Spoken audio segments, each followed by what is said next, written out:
इस शास्त्र के अधिकारी का निरूपण, रामायण के अनुशीलन की महिमा, भरद्वाज को ब्रह्मा जी का वरदान तथा ब्रह्मा जी की आज्ञा से वाल्मीकि जी का भरद्वाज को संसार दुख से छुटकारा पाने के निमित्त उपदेश देने के लिए प्रवृत्त होना।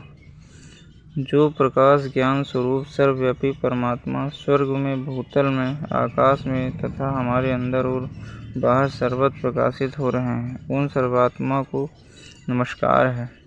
श्री वाल्मीकि जी कहते हैं, राजन, मैं संसार रूपी बंधन में बंधा हुआ हूँ, किंतु इससे मुक्त हो सकता हूँ ऐसा जिसका निश्चय है, तथा जो न तो अत्यंत अज्ञानी है और न तत्वज्ञानी है, वही शास्त्र को सुनने अथवा पढ़ने का अधिकारी है।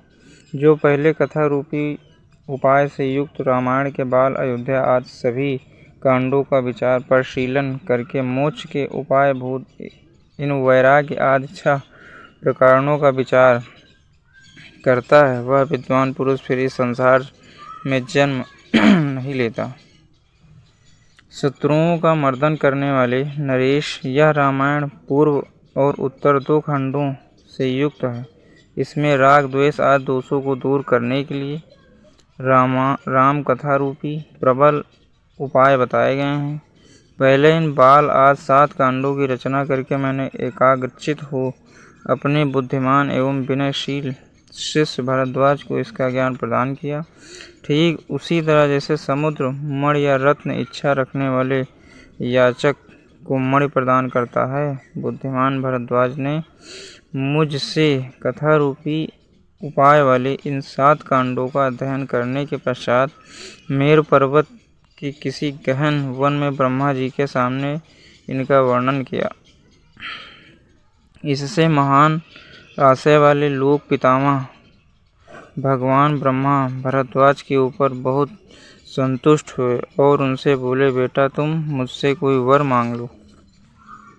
भरद्वाज ने कहा, भगवान, भूत, भविष्य और वर्तमान के स्वामी पितामह, जिस उपाय से समस्त मानव समुदाय संपूर्ण दुख से छुटकारा पा जाए, वह मुझे बताइए। आज मुझे यही वर अच्छा लगता है।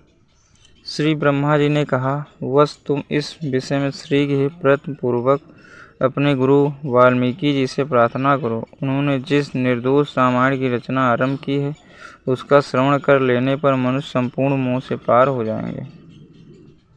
श्री वाल्मीकि जी कहते हैं, भरद्वाज से यो कहकर संपूर्ण भूतों के सृष्टा भगवान ब्रह्मा उनके साथ ही मेरे आश्रम पर आए। उस समय मैंने शीघ्र ही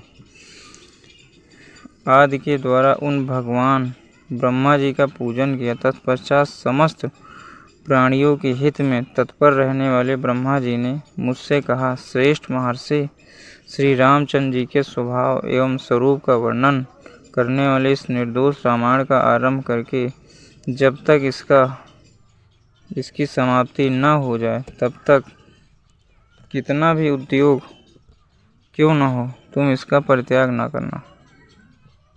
इस ग्रंथ के अनुशीलन से यह जगत इस संसार रूपी क्लेश से उसी प्रकार शीघ्र पार हो जाएगा जैसे जहाज के द्वारा लोग अविलंब समुद्र से पार हो जाते हैं। तुम लोग हित के लिए इस रामायण नामक शास्त्र की रचना करो।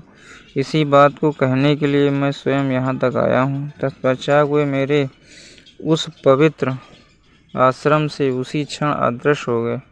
तब भरद्वाज जी ने कहा, भगवान महामना श्री रामचंद्र जी, भरत, लक्ष्मण, शत्रुघ्न, यशस्विनी सीता देवी तथा श्री रामचंद्र जी का अनुसरण करने वाले परम बुद्धिमान मंत्रपुत्र, इन सबने इस संसार रूपी संकट में पड़कर कैसा व्यवहार किया था, यह बात मुझे बताइए।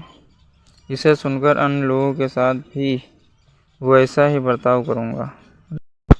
राजेंद्र, जब भरद्वाज ने आदरपूर्वक मुझसे पूर्वोक्त विषय का प्रतिपादन करने के लिए अनुरोध किया, तब मैं भगवान ब्रह्मा जी की आज्ञा का पालन करने के लिए उक्त विषय के वर्णन में प्रवृत्त हुआ और बोला, वत्स भरद्वाज, सुनो, तुमने जैसा पूछा है उसके अनुसार तुम्हें सब कुछ बताता हूँ।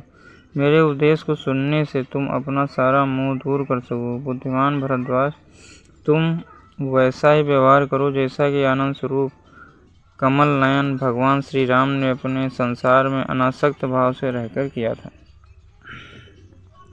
महामना भरत, लक्ष्मण, शत्रुघ्न, कौशल्या, सुमित्रा, सीता, राजा दशरथ, श्री राम सखा, कृतार्थ और अविरोध पुरोहित, वशिष्ठ, वामदेव तथा अनान्य 8 मंत्री ये सभी ज्ञान में पारंगत थे। धृष्ट, जयंत, भास, सत्यवादी, विजय, विभीषण, सुसेन, हनुमान और इंद्रजीत ये श्री राम के 8 मंत्री बताए गए हैं। ये सब के सब समदर्शी थे। इनका चित्त विषयों में आसक्त नहीं था। ये सभी जीवन मुक्त महात्मा थे और प्रारब्धवश जो कुछ प्राप्त होता उसी में संतुष्ट रहकर तदानुकूल व्यवहार करते थे। बेटा, इन लोगों ने जिस प्रकार होम, दान और आदान प्रदान किया था, उन्होंने जगत में जिस प्रकार निवास किया था और जिस प्रकार स्मरण, चिंतन अथवा कर्मों का पालन किया था, उस प्रकार यदि तुम भी बर्ताव करते हो तो संसार रूपी संकट से छूटे हुए ही हो। उदार एवं सत्व गुण से संपन्न पुरुष अपार संसार समुद्र में गिरने पर भी यदि उपयुक्त उत्कृष्ट साधन को अपना ले तो उसे न तो शोक प्राप्त होता है और न वह दीनता अथवा दुख में ही पड़ता है। सब प्रकार की चिंताओं से मुक्त हो वह परमानंद सुधा का पान करके सदा के लिए परम तृप्त हो जाता है।